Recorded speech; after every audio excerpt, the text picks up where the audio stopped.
அனைவருக்கும் வணக்கம். நம்ம இப்போ பாக்கியலட்சுமி சீரியலில் என்னெல்லாம் சுவாரஸ்யமான விஷயங்கள் நடக்குதுன்னு பார்க்கலாம் வாங்க.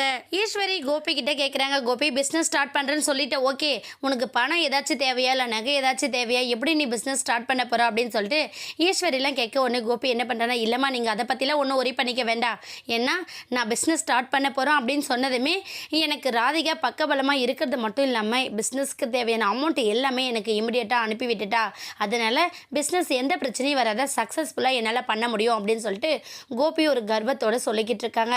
சொன்னது மட்டும் இல்லாமல் அவர் சொன்னபடியே ரெஸ்டாரண்ட் திருப்ப விழாவும் ரொம்பவே பிரம்மாண்டமாக பண்ணியிருக்காரு.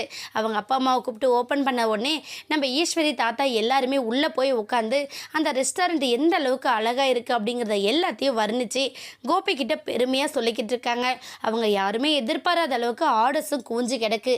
இதை பார்த்து ஈஸ்வரி ரொம்ப சந்தோஷப்படுறாங்க. கோபி, இதே மாதிரி எப்பவுமே ரன் ஆகிட்டு இருந்துச்சு அப்படின்னா உன்னோட பிஸ்னஸ் பழையபடி ரொம்ப சக்ஸஸ்ஃபுல்லாக நீ வந்துடுவேன், அதுக்கப்புறம் யாரும் உன்னை ஒன்றும் குறை சொல்ல முடியாது அப்படிங்கிற மாதிரி ஈஸ்வரி சொல்லிக்கிட்டு இருக்காங்க. அதே சமயத்தில் நம்ம பாக்கியா என்ன பண்ணுறாங்கன்னா, அவங்க ரெஸ்டாரண்ட்டில் சமைச்சது கஸ்டமர்ஸ் வராமல் அப்படியே காஞ்சி போய் கிடக்குது அப்படிங்கிறத நினச்சி ரொம்ப வருத்தத்தோடு இருக்காங்க. என்ன நம்ம ஒரு மெயின் பிளேஸில் தான் ரெஸ்டாரண்ட் ஸ்டார்ட் பண்ணியிருக்கோம், ஆனால் யாருமே வரவில்லையே, என்ன பண்ணுறது, டெய்லி நாளுக்கு நாள் வர கூட்டம் குறைஞ்சிக்கிட்டே இருக்குது, இதே மாதிரி போனால் நம்ம எப்படி ரெஸ்டாரண்ட் நடத்த முடியும் அப்படின்னு சொல்லிட்டு நம்ம பாக்கியா ஒரு பக்கம் ரொம்பவே மனசுடைஞ்சு போய் இருக்கிறாங்க. இன்னொரு பக்கம் சரி, இந்த நிலைமையில் நம்ம இப்படியே ரன் பண்ணிட்டு இருந்தோம்னா நடக்கிறதே வேற ஆகிடும் அப்படிங்கிற மாதிரி சொல்லிட்டு வீட்டுக்கு கிளம்புறாங்க.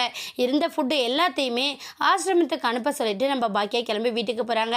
வீட்டில் போய் பார்த்தா நம்ம தாத்தா பாட்டி எல்லாருமே கோபியோட ரெஸ்டாரண்ட்டை பற்றி ரொம்பவே சந்தோஷமாக பேசிக்கிட்டு இருக்காங்க. ஏன்னா ஸ்டார்ட் பண்ண முதல் நாளே நிறைய ஆர்டர்ஸ் வந்துருச்சு. அது மட்டும் இல்லாமல் கோபி இதே நிலமையில் போனான் அப்படின்னா கோபியை மிஞ்ச யாராலையுமே முடியாது அப்படிங்கிற மாதிரி நம்ம ஈஸ்வரி சந்தோஷத்தோடு இருக்காங்க. ஆனால் பாக்கியாவோட டோட்டலுமே வேஸ்ட்டாக போயிடுது அப்படிங்கிற மாதிரி அந்த விஷயத்தை நம்ம தாத்தா தெரிஞ்சுக்கிட்டது மட்டும் இல்லாமல் பாக்கியா ஒன்றும் கவலைப்படாதம்மா, சிஎம்லாம் வந்து உனக்கு ரெக்கமெண்ட் பண்ணியிருக்காங்க, கண்டிப்பாக ஹோட்டல் பழையபடி ரொம்ப நல்லாவே டெவலப் ஆகும், கொஞ்சம் டைம் எடுக்கும்ல, புதுசாக ஓப்பன் பண்ணிக்கிற ரெஸ்டாரண்ட்டில் வந்து சாப்பிட எல்லாருமே யோசிப்பாங்க, கொஞ்சம் பொறுத்து போனோம் அப்படின்னா நமக்கு பழையபடி கஸ்டமர்ஸ் எல்லாருமே வந்துடுவாங்க அப்படின்னு சொல்லிட்டு பாக்கியாவுக்கு ஆறுதலாக சொல்கிறாங்க.